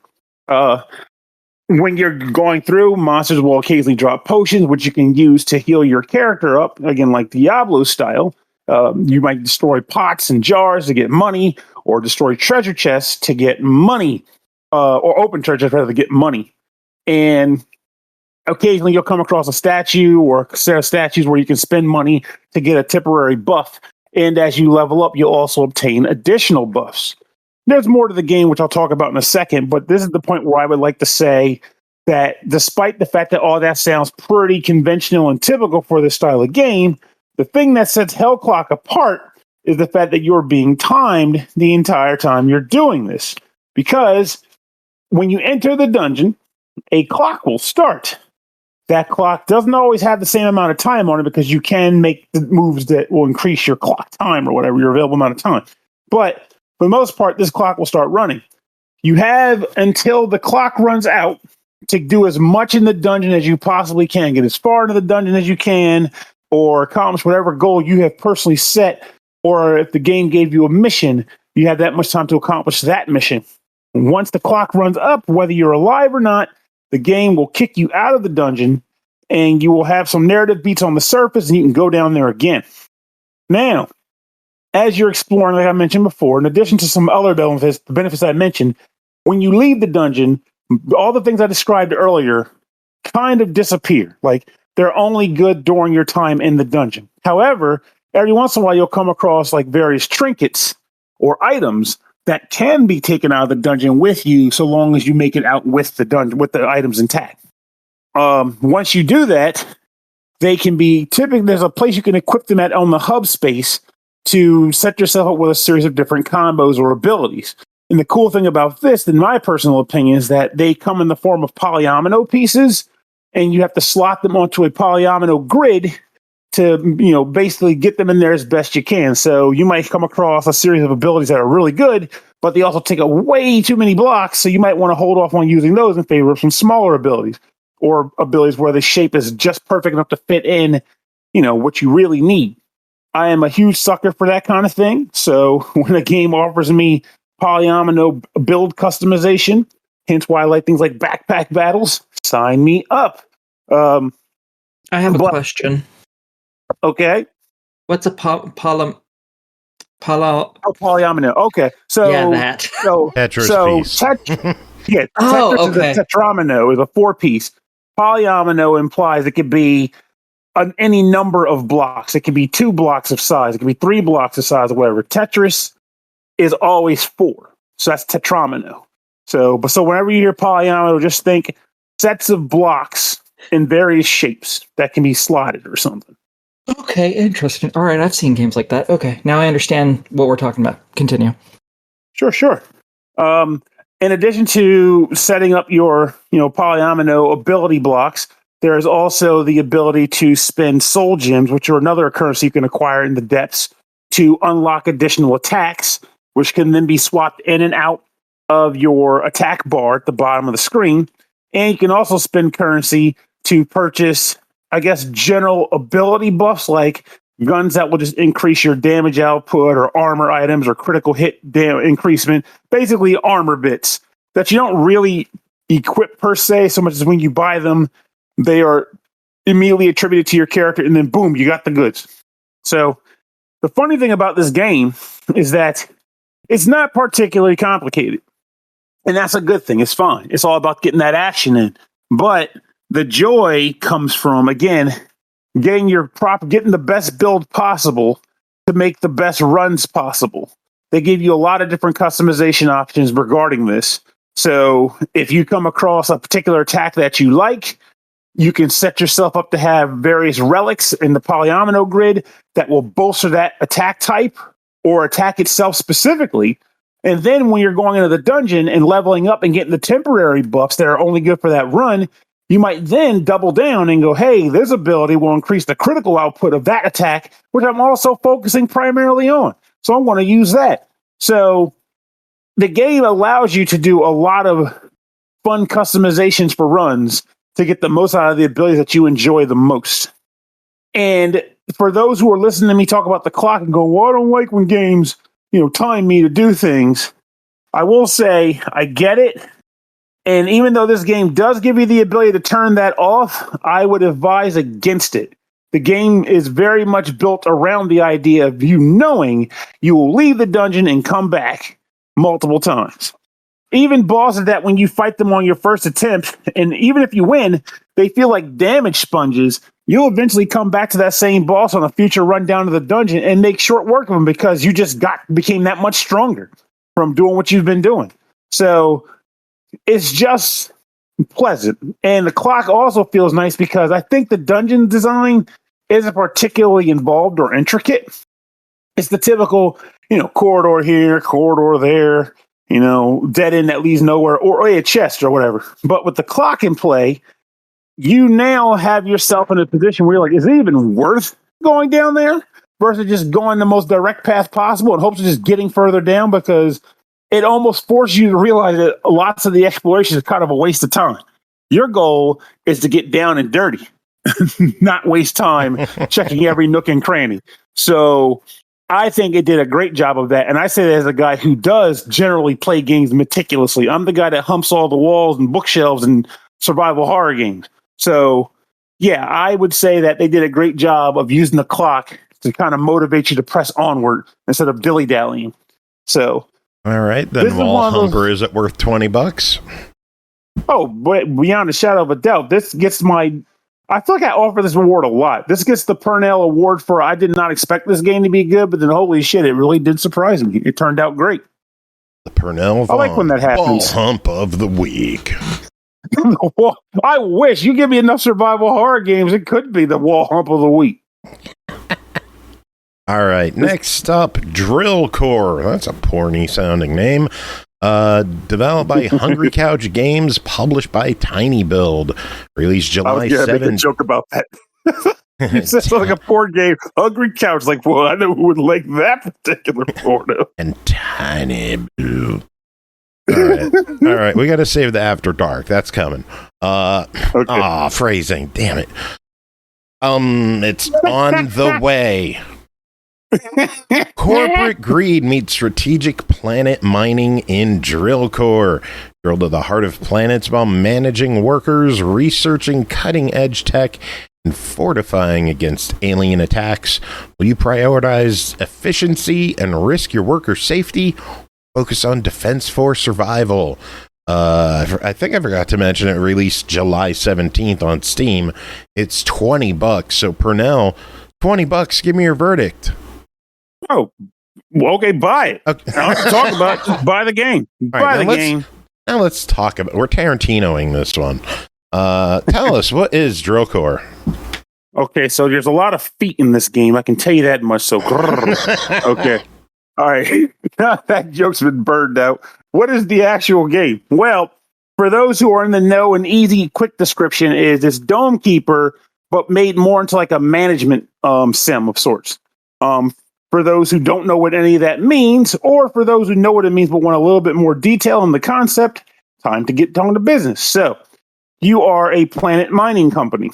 Your goal is to dig into the core, or at least as far into the core as possible as you can, to drop an explosive device and then get the hell out of Dodge. This is done by taking your mining platform and slamming downward onto the surface of the planet. At this point, you are sending out workers that come in three varieties to go into the planet and get down to business. You have your miners. The miners can drill into the rocks, and the rocks are in the form of like single square objects on the map that you can click on and say, I want you to focus your attention on drilling into this block. The blocks come in a variety of types. I'll talk about that in a few. So you have the miners. You have the gatherers. Gatherers are the folks who, when a miner destroys a block that generates a resource, they will fly down, grab the resource, and carry it back to base. Slide it into the drill core, and now that's a resource you can use towards further developments. And lastly, you have the gunner. The gunner is a gunning man with a gun. His job is to gun things down with his gun. I can say gun more times if I try. Please where do. the monsters go. Pew, pew. Gun. So what I mean by that is, like, every once in a while, a block might get destroyed that contains a monster. Other times, there are special types of blocks that will release monsters straight up if you don't destroy them in time. And that's when the gunners will come in to save the day, because without them, your people are legitimately screwed. Gun. Sonic 2 appreciate. So, You know what? so Keeping count of how many times we say a single word, that's a really unique idea. I fucking hate that you. is unique. I hate you so goddamn much. Drill core. The most unique. So, the game scenario, or rather, when you're in a run, it takes place over a series of multiple loops of a set of two processes. There's the day cycle and the night cycle. During the day cycle, you send the miners I just recently described down into the depths to mine for resources and bring them to the surface. Your goal in this phase is to find enough coal to power the drill core to burrow deeper into the planet. But while doing, she left years ago. No, so she's down there somewhere. But if you're not finding coal, you're finding lots of other things. There are resources that you can use to produce buildings. Buildings can allow you to do a multitude of things, whether it be to hire more workers or to research technologies to make your worker units more efficient. You can build a building that launches rocket launcher bullets at timed intervals. There are a lot of building types. And you'll basically gain access to more as you progress in the game run, or something I'll talk about in a few. In addition to building buildings, you can also hire workers with the resources, and you can create guns, more guns, but these are more like turrets that you can mount onto the sides of the chasm that contains your drilling platform. Why would you need to do that? Well, that's quite simple, sure. Because at the end of the day, the alarms will sound off, and it's time to bring your miners to the surface. You can leave them down there to do work if you want, but they will probably die because a giant worm just burrows and dismantles everything in the basement or in the depths at night. In addition to that, your drill platform comes under attack by crack beast bug bastards who will fly down the shaft to attack your drill core. It is at this time that the guns or the turrets that you have mounted on the sides of the chasm come into play, because they will begin to fire at the bugs as they are descending into the well. Your hope is that you can clear out the entire wave of monsters before they reach your core and do enough damage to destroy it. Once you've cleared all the bugs out, the next day begins, and you will proceed as normal until you get enough coal to go down to the next level. And then you'll kind of wash, rinse, repeat. Now, when you start a run, you will also choose a number of contract requests. Contract requests are sort of side missions you can undertake, which by completing them during a run, you'll unlock more things for your game, whether it be contributing to getting more drill platforms or maybe some currency towards some upgrades. Now, I mentioned other resources you can find, and that aside from the things you use to build buildings and turrets, and those are the objects that are also items that can be used outside of a run to build or a plan to apply to earn new technology that will advance it and change your future runs. So that ends up becoming the gameplay loop. You'll end up going to different planets, because when you choose future runs, you'll be able to choose higher difficulty missions. They might have you in different biome styles, which will change things. And they have the contracts might be a little bit more difficult, things of that nature. So the loop continues to run onward. The game, in my opinion, has been and continues to be a good time. It has a few hiccups that might turn off a few people. Respectfully, I understand that, and I'll mention what I think those things are. So, the daytime cycle involves you clicking on blocks, telling people where to go and what to burrow. Aside from the telling people what to burrow and engaging certain buildings, you can also sometimes have daytime abilities. Daytime abilities are granted to you by certain buildings you can construct that have cooldown time, but when you invoke them, they will trigger various effects to help make your day work more efficient and effective. But there is a lot that you might find yourself wishing you could do specifically.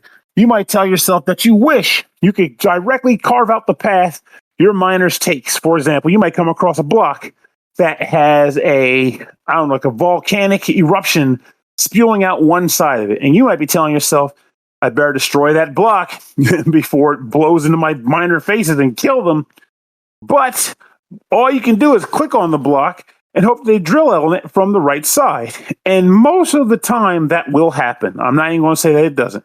But every once in a while, you'll see these knuckleheads drilling into the side that's about to erupt lava. And you're like, hurry up and break it. Why are you still there? And then bam, you see -1, -1, -1, because all your miners just got melted. And to make new miners takes time and resources. So sucks when that happens. So you might want a little bit more involvement in how the miners work. I got used to that and I was okay with it. But every once in a while, I found myself going, man, it would be nice if I could have just told him to go around in a very specific manner. But the best I've been able to do, which has helped a little bit, is I can click on a series of blocks that form into a path to say, okay, it might take a little longer, but go around the side and break it this way. And lots of that has helped. So the other thing is the nighttime part. So in a lot of games, like say Dome Keeper, when nighttime comes and the monsters start to attack, you're controlling a turret and you're aiming it and you're firing as best you can, which means the heat is on and you're in the driver's seat firing the gun. In this game, it is purely based on the turrets you've planted the day before, unless you've acquired a few nighttime abilities, which work with the daytime abilities, except they specifically attack monsters or help with the process of defending your base at night. But it's not particularly an involved thing. It's, okay, I have enough ability for it. Let me activate this ability that will get my machine guns firing at 100% capacity. Okay, I did it, and now they're going to do their thing. But the point I'm making is, a lot of the nighttime will be you watching your guns do their jobs and hoping they do a good job, which again, for me, is fine. But sometimes I did find myself going, man, I wish I could just like fly a little guy up there and just start shooting at stuff like a little helper bee or something. Some people might want to have that level of involvement. I'm telling you, for the most part, you're not getting it here. It is very much a management sim-esque game, and it's fun. Personally, I think it's a great time in that regard. There's lots to unlock, though the game itself is very challenging in certain respects. So when you get to the higher difficulties, prepare yourself for some challenge, especially when you get some of the missions that kind of suck. It's like having 25 buildings or something. I'm too cheap to have 25 buildings. It's hard enough to get 15. So get ready for things like that because, for example, a platform, which I should mention. So the platform has a number of slots available to build buildings atop of. They have their costs associated with them. Once you've filled up a section, you can spend resources to build a platform on top of those. And then that allows you to build more buildings. But the higher up you go, the more expensive the buildings become. So there is a sort of cascading effect when you find yourself going, man, which building should I confirm to put at the lower levels when they're cheap? As opposed to waiting till they're way more expensive because they have an exponential growth level to them versus a building that is expensive from the start and becomes more expensive later. Maybe I should put those all at the bottom. It's an interesting process of deciding what goes where and when. So there's that part of it. But I do think this game is a lot of fun. I do believe that I would want to own this and Dome Keeper because they scratch similar itches in different ways. So I can get a little bit of my hands-on all the time vibe with Dome Keeper, and I can get my tell other people what to do because that's not my job to get down in the mines with drill core. So I think this is a game that people will like. Well, you said it earlier, but it bears repeating. Drill cores, $20. Give us a verdict. Absolutely denied. Who the hell should buy? No, it's a good game. I think it's. Who would buy this game? Anyone should. That's what. I think it's a great game and worthy of a buy. Well, you might find some garbage in the mines. Maybe. Don't tell your boss, though. Don't Clean tell up the boss. mines, kids. Don't leave your trash behind. You should not do that. Definitely clean them up. Anyway, Definitely from recommend. a porny sounding game to actual porn, George, take it away.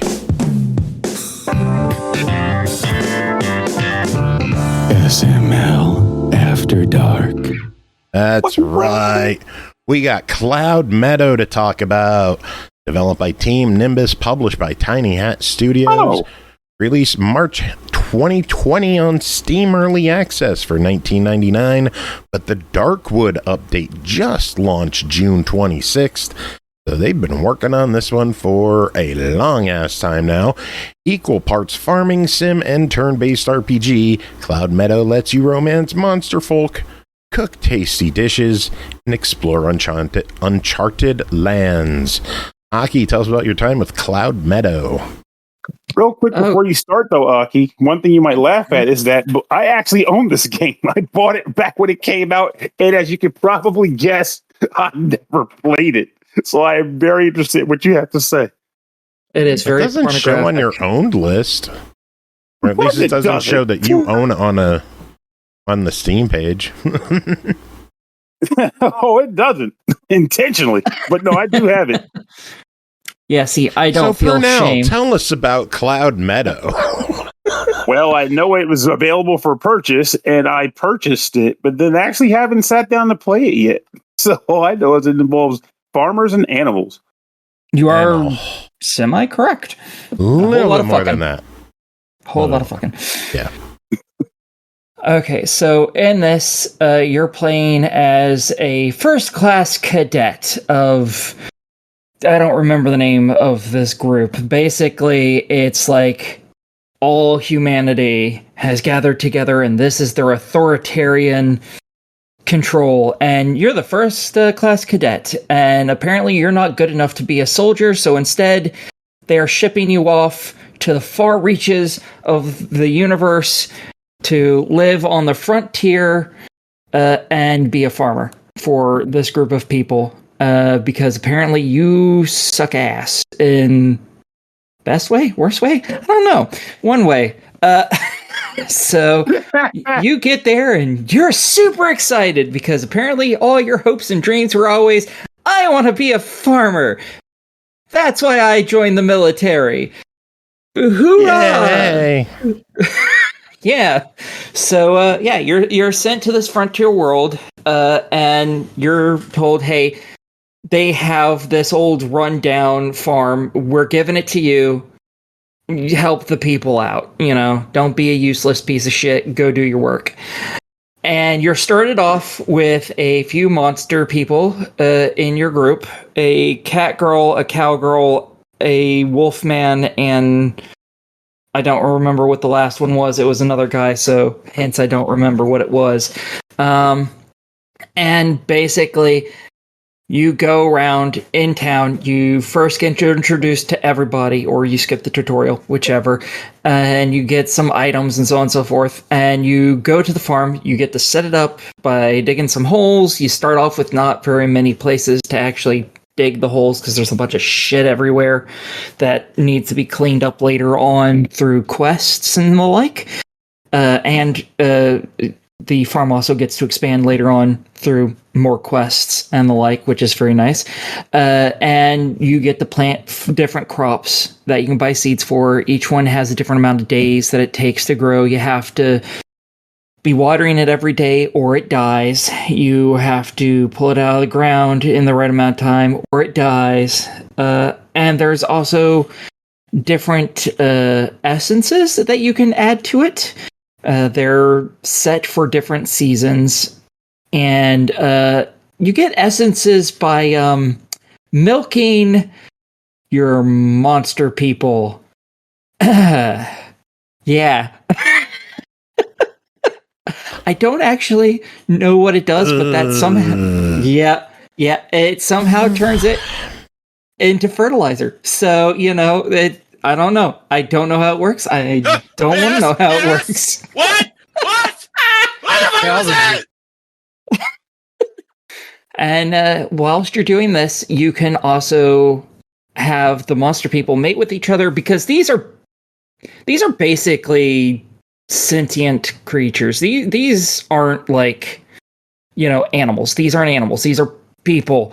They're just, everyone's kind of split into two different groups. Either they're fairly wild, and it's because their innate magic, thanks to breeding with each other and, other species and the like, that magic has gotten so hard it has damaged their brain, basically. And then you have everyone who's properly civilized, and it's typically due to either mating that slowly out or mating with humans, because humans don't have any of this magic shit in their system, and it has given their brains more oxygen. So you go about creating beasts however you want. They always end up being whatever race the mother beast is, but you mate them together after feeding them a whole bunch so that you can increase stats, and hopefully the kid has better stats. So it's just slowly building up a better and better monster of whatever type. And you can use those to also help you plant your crops, water your crops, fertilize your crops, what have you. You can also take them into the other part of this game. You can take them into dungeons where you get to kick the shit out of other, brain dead monster people. And yeah, so everything is set on a bunch of floating islands, basically. So you travel between them and you get into dungeons and you go through them. They can be very long. I think I spent an entire day going through one dungeon. I didn't even finish the dungeon. I got blocked on the second day from continuing any further. Even though I know there's a way to get further, I just haven't gotten further into it. So yeah, they're pretty sizable, because I spent literally like a day and a half just doing that all day, the entire time. So yeah, you get into turn-based combat when you're doing that, and you can have you have yourself, you're fighting as your character, but you can also have up to 3 either of your beasts or of allies that you can find and make in town.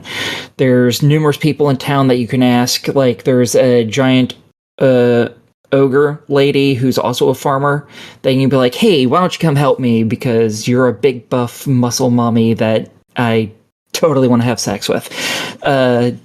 Clearly we know who I grabbed to be part of my party. But there's also individuals like, there's a large wolf man who used to be in the military. There's a dragon guy who's currently in the cadet program. He's a high-ranking person who's stationed out here in the middle of fucking bumfuck nowhere. There's his sister, who's a prissy bitch, and a handful of other people that you can also grab. All of them level up individually. You can level up their different stats. They have 4 different stats. They are somewhat important, I found. Obviously, they're good for like combat, because obviously strength is strength, you do more damage, so on and so forth. But they also affect how you interact with your farm. Obviously, the other people that can help you aren't helping your farm, because they have their own shit to do when they're not joining you in dungeons. They have their own jobs. Fuck you. Well, let's focus on a couple things we got to tackle with this coverage. It is in early access right now. It has been for a number of years now. They hope to leave early access sometime in 2026. Do you personally see this being close to the finish line, or do you think we have a long haul in store? I still think we have kind of a long haul. This is on version 0.2.4. I suspect, hopefully, by the time they want this out, it'll probably be, I'm really hoping it'll be around a 0.4. It has taken a long time because they've had to restart this 2 times basically. One because the first time someone stole all of their art assets, one of the people that was working there stole their art assets and left, so they had to remake literally everything from scratch. Fun. And then there were that took a long time for them to do. And then the second time they had to change the engine that they were working on, and basically had to redo a whole bunch of the work. Not all of it, but a big old chunk of it again. So I'm hoping this will be at a 4.0 sometime next year. I suspect it'll probably be at least a couple more years before it gets a full 1.0 release. I was just like, I've wanted to play this for a long time, so fuck it, I will see where it's at. It got an update. I don't know how much of the game is there, so let's just try it. And I've thoroughly enjoyed myself with it. All right, well, it is $20 right now. They say the price is very likely to go up through the course of early access and as content is added. So at $20, should people dive in on this now? Should they wish list it? Should they ignore it? If this sounds like a game that's for you, and mind you, this is all 2D, then wait, what the hell am I saying?